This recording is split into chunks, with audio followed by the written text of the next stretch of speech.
Bonjour à toutes et à tous, bienvenue pour cette sans doute dernière vidéo de 2024. Est-ce qu'on peut faire un bilan? En ce qui me concerne, l'année 2024 n'a pas été une des meilleures années.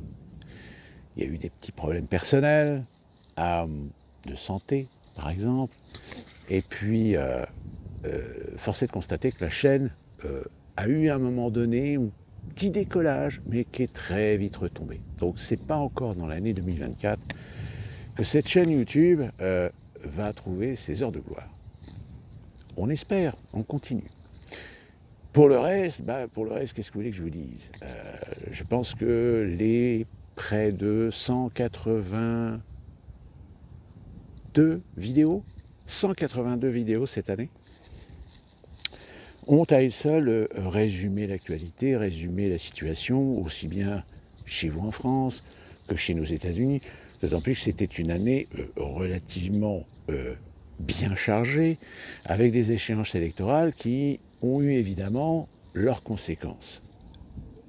Chez vous, il y a eu les élections européennes qui ont été une claque pour la bien-pensance, poussant Macron pour une raison ou une autre à faire une dissolution, donc législative anticipée, résultat des courses, pas de majorité absolue, et du coup, vous aurez beau retourner le problème dans tous les sens, force est de constater que de toute façon, la France aujourd'hui, elle est ingérable. On verra bien dans les 3 mois à venir si ce fameux gouvernement Bayrou va tenir la route. Évidemment, tout le monde attend que ce gouvernement soit mis en place pour qu'éventuellement la NFP décide de faire une motion de censure par rapport à la politique de ce gouvernement, à ses décisions, à ses choix. Et de fait, si la NFP fait une motion de censure, est-ce que le Rassemblement national va la voter? Là aussi, je vous l'ai dit précédemment, le Rassemblement national a tout intérêt à voter la censure, à voter le fait que la France devienne ingérable pour pousser en réalité Macron à la démission et à des élections présidentielles anticipées. Alors évidemment, vous avez en France des gens qui sont en train de vous dire que c'est irresponsable, rendez-vous compte, le pays est bloqué, il y a plein de gens qui vont perdre de l'argent, etc. J'ai envie de dire que de toute façon, c'est un mal pour un bien. Parce que oui, de toute façon, il faut que Macron dégage. Mais le système, lui, ne veut pas que Macron dégage tant qu'ils n'ont pas de remplaçant, tant qu'ils n'ont pas l'assurance de pouvoir placer un autre pion que Macron. Évidemment, Édouard Philippe, très clairement, est le dauphin. Le dauphin du système, le dauphin du mondialisme, le dauphin de cette Union européenne. Cette Union européenne qui aujourd'hui est en pleine déliquescence. Nous avons von der Leyen qui commence à prendre des décisions au-delà même des choix ou des libertés de certains États membres. Nous avons la Géorgie, la Roumanie, la Bulgarie, qui sont aujourd'hui la cible de mouvances d'influence pour essayer de dégager les pouvoirs en place. On a vu en Géorgie, la présidente a finalement quitté ses fonctions. Elle qui avait dit que de toute façon, qu'elle n'acceptait pas le résultat des élections parce qu'il y a eu un jeu d'influence russe. Mais c'est ça qui est génial, c'est qu'en fait, ces gens sont en train de se plaindre d'une ingérence ou d'une influence russe alors que tout le monde le fait. L'Union européenne le fait dans les pays qu'elle souhaite vouloir intégrer. Donc, ça fait partie du jeu. Sauf qu'évidemment, le jour où ils perdent, c'est toujours la faute de la Russie. L'Ukraine. Oui, l'Ukraine aujourd'hui, finalement, ils sont en face de ce que je vous disais. C'est qu'il va y avoir un moment donné où ils ne vont plus avoir assez de membres, assez de gens pour envoyer au front. Même LCI, qui est pourtant la chaîne russophone, aujourd'hui s'amuse à commencer à présenter des côtés un petit peu négatifs de ce qui se passe en Ukraine. On a ce soldat, comme je vous l'avais dit, qui finalement a dit un petit peu que finalement dans l'armée ukrainienne, c'est pas aussi sain et aussi vertueux que ce qu'on pourrait éventuellement accuser la Russie. Et puis chez nous, qu'est-ce que vous voulez que je vous dise nous, on attend le 20 janvier. On attend l'intronisation de Donald Trump pour voir ce qu'ils vont véritablement faire. Alors, comme je vous l'avais dit dans une précédente vidéo, attention, ils disent beaucoup de choses, mais est-ce qu'ils vont avoir la possibilité de le faire? Est-ce qu'on ne va pas leur mettre des bâtons dans les roues? Allez savoir, on n'en sait rien. Mais clairement, il est vrai que Musk dérange. Musk, il dérange, pourquoi? Parce que c'est quelqu'un qui veut faire avancer les choses, qui veut occulter, qui veut modifier, qui veut purger le système. Quant à Donald Trump, pareil. Aujourd'hui, il décide, il veut faire plein de choses, mais encore une fois, attendons de voir ce qu'il va décider, ce qu'il va faire. Aujourd'hui, les États-Unis sont un pays en deuil puisque vient de disparaître Jimmy Carter. L'année 2025, je pense, va être un prolongement de l'année 2024. Parce que l'année 2024, il y a des pions. On a déplacé des pions sur l'échiquier de façon un peu plus rapide que les années précédentes. Et le problème, c'est qu'évidemment, est-ce que 2025 va être l'année de l'échec et mat? J'en sais rien. Le fait est, c'est que certains sont satisfaits puisqu'on a enfin réussi à dégager Bachar el-Assad. Oui, j'ai remarqué que la Syrie a complètement disparu de vos médias. Pour cause. Parce que aujourd'hui, ce qui est en train de se passer en Syrie, avec ces personnages placés à la tête du pays, qui ont été relookés, manucurés par la CIA, je pense qu'aujourd'hui tout le monde l'a compris, c'est un génocide. C'est un génocide contre les alaouites, contre les chiites, contre les chrétiens, contre les Kurdes. Les images circulent pas mal sur Internet.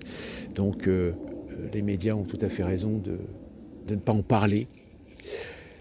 Gaza, oui, Israël, insolvable tant qu'il y a des conflits d'intérêts dans certains pays occidentaux, y compris aux États-Unis. Et puis la situation financière. La situation financière, elle n'apparaît pas forcément auprès du grand public. Elle pousse aujourd'hui à accélérer également un mouvement. Accélérer la digitalisation, l'automatisation, la dématérialisation. Ici aux États-Unis, déjà plusieurs franchises de grandes enseignes de distribution ont annoncé des fermetures. D'autres ont annoncé des développements, mais des développements avec des nouvelles infrastructures, avec des infrastructures beaucoup plus digitalisées, comme aujourd'hui se démocratisent de plus en plus ce qu'on appelle les ponts de contrôle. Les ponts de contrôle. Oui, là, il y a du monde. Les ponts de contrôle, c'est-à-dire vous passez avec votre caddie et vous avez des caméras qui sont en train de scruter tous les produits que vous avez achetés et qui ensuite valident si oui ou non vous êtes un bon client ou si au contraire vous êtes un voleur.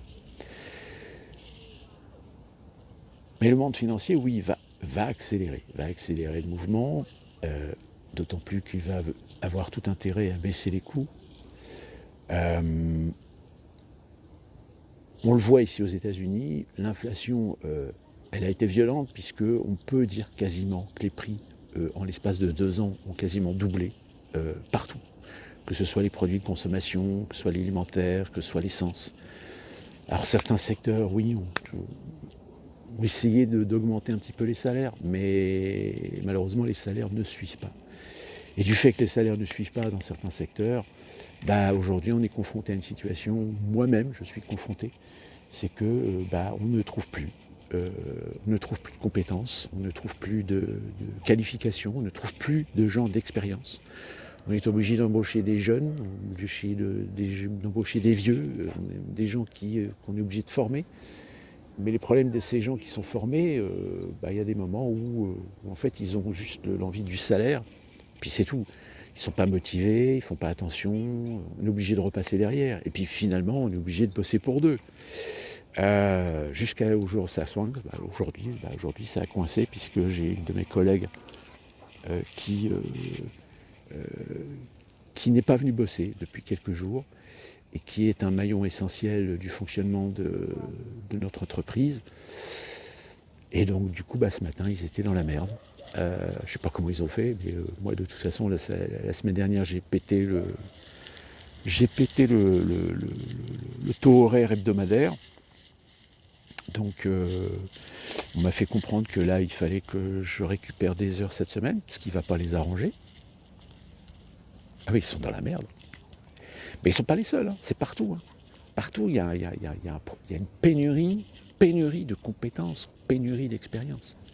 Et ça commence à coûter cher, à coûter très cher. Alors bien évidemment, il y a toujours des secteurs qui ne pourraient pas remplacer par des machines, surtout la restauration par exemple. La restauration restera toujours un secteur auquel on aura besoin d'êtres humains. Mais le problème, c'est qu'on n'a pas forcément les bons êtres humains. C'est là le problème. Et ce que je vous dis là, peut-être ça se trouve en France, c'est déjà le cas. Si vous avez beaucoup de secteurs qui se développent avec de l'e-commerce, avec de la livraison à domicile, de la commande sur Internet, sauf qu'on a de plus en plus de mal à trouver les personnes fiables. Là encore, cette année, il y a certains scandales qui sont apparus. On a vu que certains livreurs qui travaillent pour Amazon, en réalité, n'ont jamais livré les colis et en fait les ont volés. Ah oui, c'est le problème. La seule différence, c'est que malheureusement, ça aux États-Unis, il faut savoir que c'est un crime. Et c'est très sévèrement puni. En France, oui, c'est pas. Je vais être tout à fait honnête avec vous, hein, c'est pas Darmanin qui va résoudre le problème. On a besoin de retrouver de la sévérité, on a besoin de retrouver de la rigueur. Mais c'est pas ce gouvernement qui l'apportera. Vous allez continuer à voir le système complètement s'effondrer. Et puis je vais terminer avec cette petite info, peut-être que vous avez vu passer cette vidéo très amusante, ça se passe dans le comté de Orange, près de Los Angeles. Vous avez un flic qui a diffusé sur internet une vidéo de jeunes femmes qui ont été filmées en train de voler à l'étalage et qui se sont fait arrêter, et qui ont été surprises de se faire arrêter. Et on leur a dit, bah oui, mais le problème c'est que depuis le début décembre, désormais, le vol à l'étalage est un crime. Oui, parce que pour ceux qui n'auraient pas suivi, je rappelle, la Californie a fait passer un article qui désormais décriminalise les vols à l'étalage pour une somme de moins de 950 €. Enfin, 950 $. Donc vous comprenez que c'était soi-disant pour dégorger les prisons, que c'était pour retourner les budgets vers la lutte contre la drogue, etc. Sauf que c'est un échec total. Tellement total que vous avez certaines enseignes qui se retirent de certains quartiers. Là, on a appris que Walgreens va fermer un certain nombre de ses magasins. Walgreens, c'est en fait des pharmacies. Elles vont fermer certains de leurs magasins dans des quartiers sensibles. Donc évidemment, là, vous avez les progressistes qui sont en train de lui hurler parce que, bah oui, mais vous comprenez, ça va être... ces gens vont être isolés des soins et tout le tralala. Mais oui, mais le problème, c'est que vous avez fait tout le contraire. Donc voilà. Et donc, finalement, aujourd'hui, ils recriminalisent le vol à l'étalage. Et donc, du coup, malheureusement, en fait, ils tournent en rond, en fait. Ils tournent en rond. Surtout, la politique progressiste tourne en rond. Mais la politique conservatrice, c'est pas mieux, parce que elle est plus sévère, elle est plus restrictive, elle punit plus facilement, mais pareil. Est-ce que c'est une solution d'envoyer tout le monde en prison pour tout et n'importe quoi? Je suis pas sûr.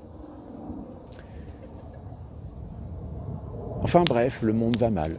Le monde va mal. Alors oui, il y a des endroits encore dans le monde où ça marche plutôt bien. Mais bon, pareil, c'est des endroits où il faut du pognon. Logique. Avant de terminer, petite information parmi ce que Musk souhaite faire. Apparemment, Donald Trump va remettre un visa qui existait mais qu'il avait supprimé pour privilégier l'emploi des Américains. Mais comme je vous l'ai dit, le problème, c'est qu'on a de plus en plus de mal à trouver des compétences. Et donc, ils vont remettre en place un visa, alors je ne sais plus, c'est le visa HT1. Enfin, c'est un visa que vous allez pouvoir obtenir pour venir travailler aux États-Unis. C'est-à-dire que Si vous avez des compétences et des connaissances qui peuvent être utiles à certains secteurs professionnels aux États-Unis, vous n'aurez pas besoin de prouver que vous avez déjà un employeur. Vous pourrez venir aux États-Unis alors sur une période de 90 jours, c'est-à-dire vous aurez 90 jours pour trouver un boulot. Puis une fois que vous avez trouvé le boulot, voilà, après vous aurez un procédé, un processus comme moi j'ai eu pour, au bout de 2 ans de probation, vous aurez la green card. Voilà. Donc c'est pour les Français qui maîtrisent bien l'anglais, qui souhaiteraient vouloir trouver du travail aux États-Unis, soyez vigilants. Si jamais ce visa est remis en activité, ça pourrait être très intéressant pour vous, parce que comme je vous le dis, aux États-Unis, même si la conjoncture économique est assez compliquée, il y a toujours des États où il fait bon vivre, où le coût de la vie n'est pas encore trop cher, et vous pouvez en une semaine trouver rapidement du boulot. Pas comme en France. Oui, je sais que là je milite pour l'exode professionnel et l'exode des compétences françaises, mais bon, qu'est-ce que vous voulez que je vous dise? Si en France ils n'ont toujours pas compris qu'il faut savoir revaloriser le travail, le mérite, il n'y a pas de recette magique. Voilà ce que je pouvais vous dire pour cette dernière vidéo de 2024. Et que puis-je vous souhaiter tout simplement de passer de bonnes fêtes. Ne faites pas trop d'excès. Et puis nous, on se retrouve l'année prochaine pour une nouvelle année de cette chaîne, dont je rappelle, dans toutes les vidéos, je fais en sorte de ne jamais la nommer.